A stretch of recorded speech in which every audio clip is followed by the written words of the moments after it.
Thank you. Thank you very much. And thank you, everybody is involved in this. That was a really fun 15, 20, 30 minutes, whatever it was, the musical tossed salad. Everything was tasted and chewed up and swallowed and turned into wonderful kind of interesting music. Everybody had a shot. That's a good thing. We had a big storm here in Tucson.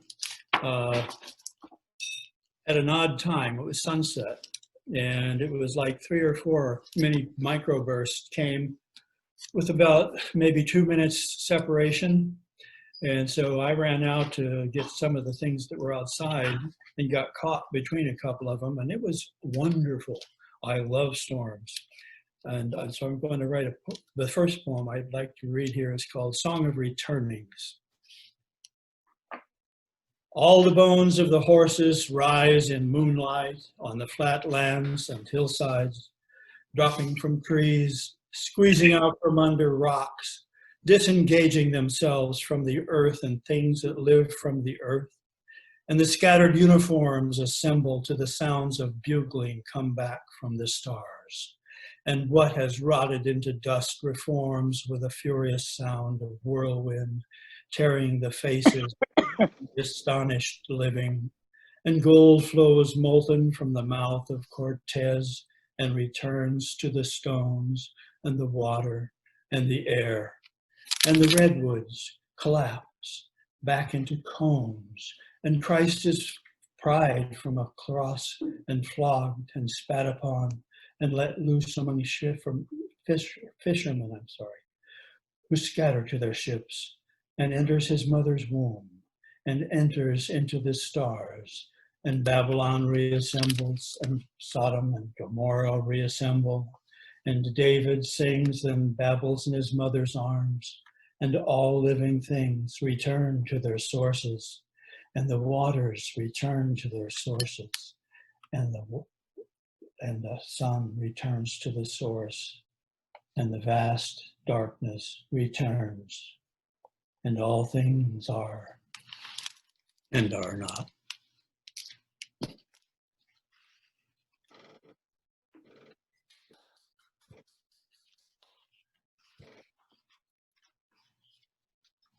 Shifting gears.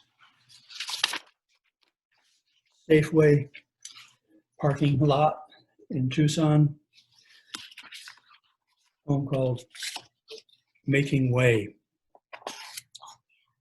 I was edgy, pulling out of a parking lot into Tucson rush hour traffic in Frog, my old green cougar with its sky roof wide, my faithful 90-pound Oscar's head beside mine, when I noticed the teenagers noticing us and nudging each other in the red pickup, all of them craning around to see the bearded guy and his dog.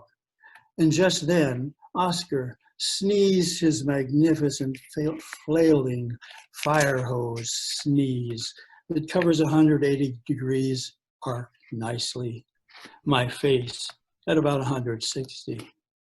Off flew my glasses, and as I wiped his high-velocity slobber from cheek and forehead, those kids, maybe Apache, maybe Pima, maybe Tohono O'odham, all smiling like brown Buddhas, left room for me to pull in. How could I ever forget the joy in their smiles at seeing this Anglo honky get it from his dog like that?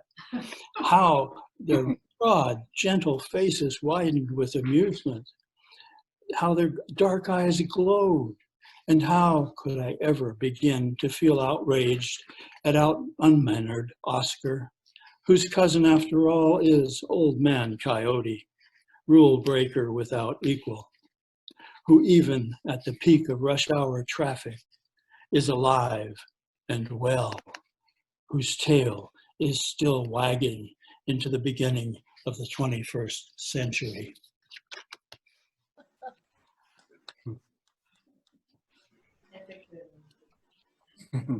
Okay. And I've worked in a number of kinds of things, and I'm really glad to have worked in any of all of them. Blue collar, redneck, ivory tower, all of those things I've had the good fortune to at one point or another worked with the people there. And I found in every place I've worked, whether it's a mine or a shipyard or a factory or Amherst College or NYU, the people, when you get to know them, they let their guards down.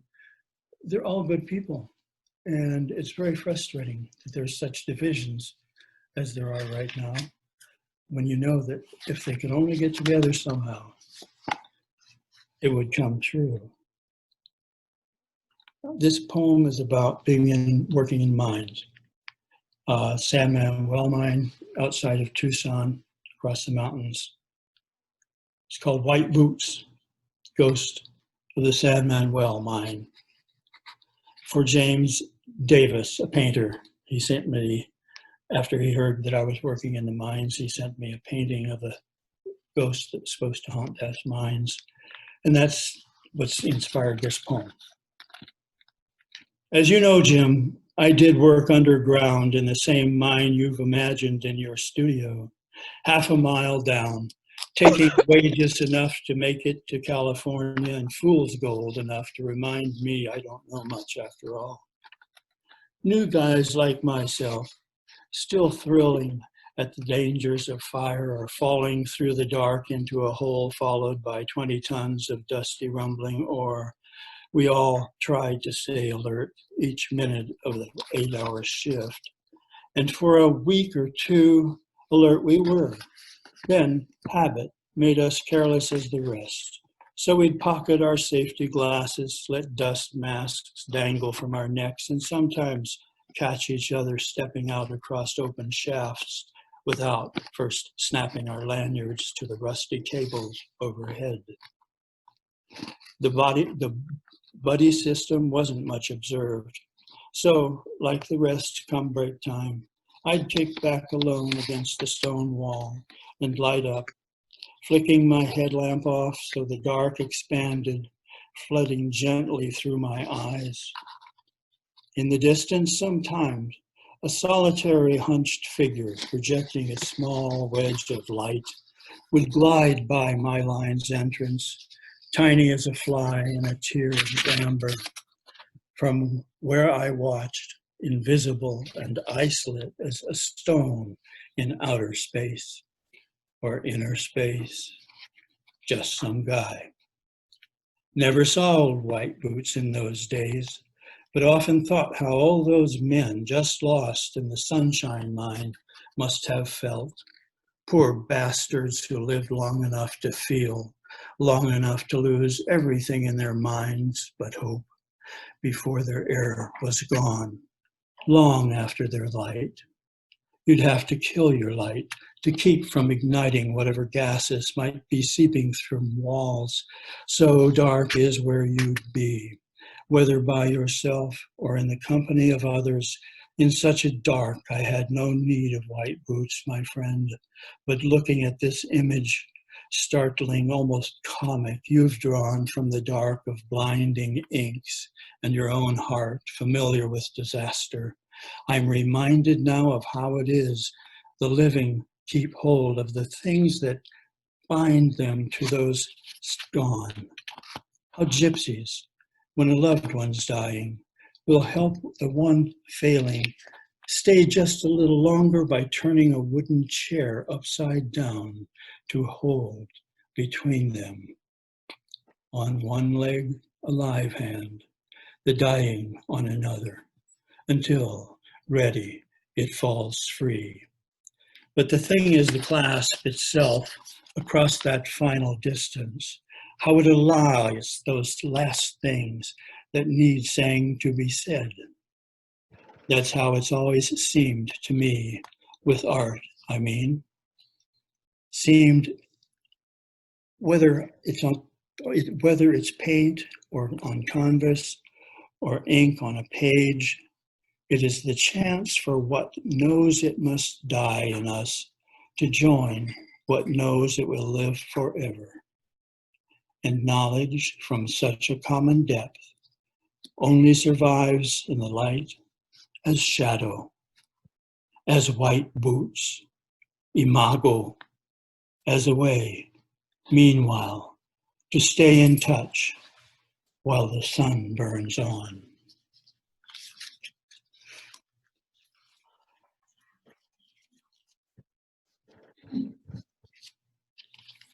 I have a short poem for you. This is a song, very short, and I wrote it at the end of a time in my life when I was writing a bunch of songs, which were basically ecstatic poems, some of them influenced by other things in bodily fluids. And it was a wonderful time. In this case, after I got right to the end of things where I was writing things I knew I wasn't ready to read, even, no less to understand, things were feeling channeled through. And I was looking out the window of the commune I was on, and it started to rain. And I turned around and thought, look, I'll write about this. And this is what came out, very short.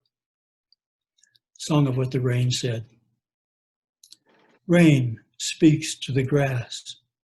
I hear it, and my ears get wet. Thank you.